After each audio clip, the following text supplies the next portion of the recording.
What's it like driving a electricity car in the winter? Well, winter's just started here in Canada. British Columbia, to be more specific. We have winter for about 6 months out of the year, so spend a lot of time driving in crappy weather. Recently, we had our first snowfall this year, about half a foot or 15 centimeters. And that's the most snow I've got to drive in yet. Before I had this car, I pretty much always drove trucks, four-wheel drive trucks. I'll tell you the good and the bad, the differences between the electric car and the truck. Well, if I told you the electric car was better, you would think probably that I'm a nut bar. But in most ways, the electric car is way better.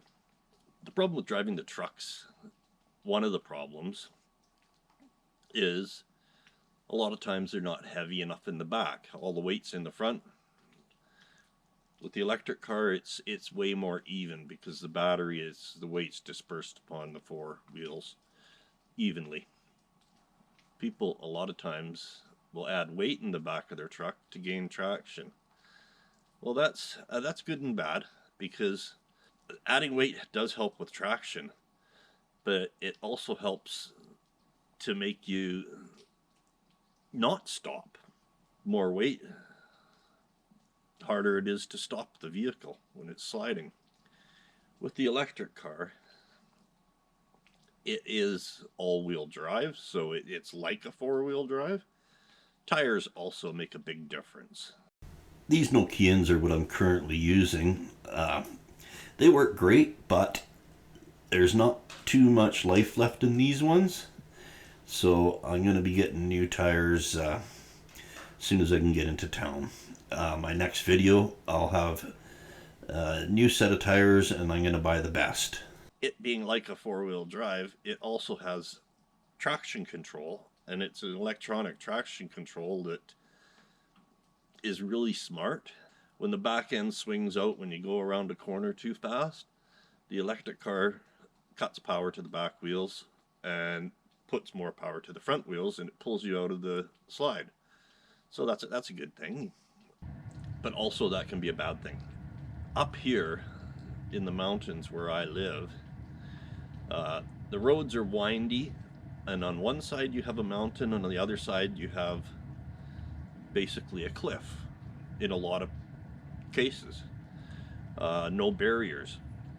So when it does snow, and it snows deep, you will get like one track down the road where people just drive down the center. But then when you meet up with a oncoming car,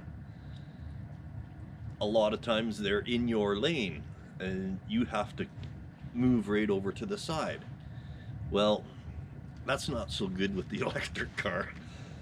One of the things is, because of the regenerative braking, when you take your foot off the gas pedal, well, not gas pedal, I guess, when you take your foot off the juice, the motors slow down. There's resistance, so it's almost like you're braking. You meet up with another car and you move over close to the edge and you take your foot off the throttle, the car has a tendency to want to go off over the edge. It just happened to me the other day and it scared me. But once you know about that, you can mitigate that a little bit. Just no fast taking your foot off the throttle. So that was about the worst thing that happened. Another thing is with the electric cars, well, the Tesla in particular, when you have a hill that you're going up, and it's a long hill and it's covered in snow, if it's like slushy wet snow, you get like 3/4 of the way up the hill, and every time it loses traction, like if it starts spinning in the back, it cuts the power to the back wheels and puts it to the front. Well, then it starts spinning in the front. It cuts the power to the front and puts it in the back. And then this goes back and forth as you're going up the hill, and you slowly just keep losing momentum until you come to a dead stop. So if you don't know beforehand what to do, you can end up stuck easy. Before coming to a long hill like that, you have to go into the settings and you change, they call it slip start. You put slip start on, and what that does is it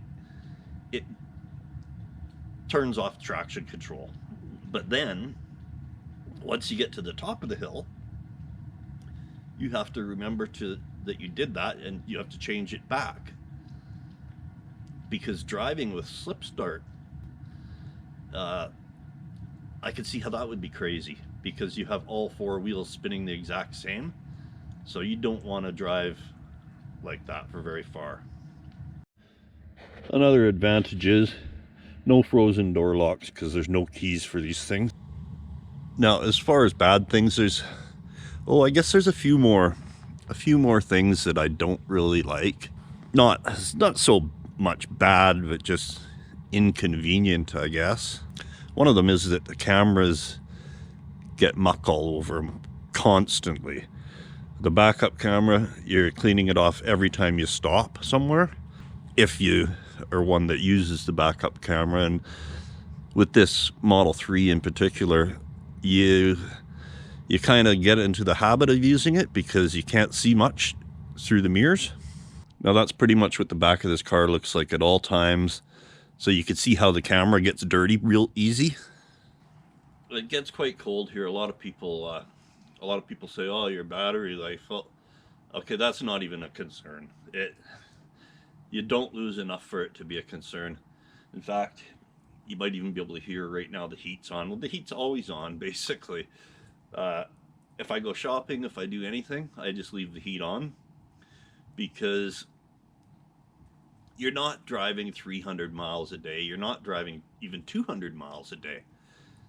I live in the middle of nowhere, and I don't drive nowhere near that much. In fact, I drive 200 kilometers a day, 6 days a week. And I don't even look at the charge rate or the charge thingy anymore. I don't even look at it. No concern. If I leave here with 80%, drive around all day, I come home, I still have 30-40%.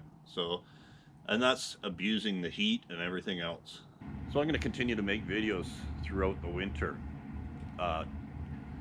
all different snow conditions and whatnot, because I will be driving, well, I will try to drive this all winter and not have to resort to driving one of the trucks. Can't afford to drive the trucks, it's just too much fuel. So this video is just for those of you thinking about buying one that, I don't know, you might live up here, you might live in an igloo somewhere, and you want to know if one of these will work for you. I'll make videos all winter long. Thanks for watching.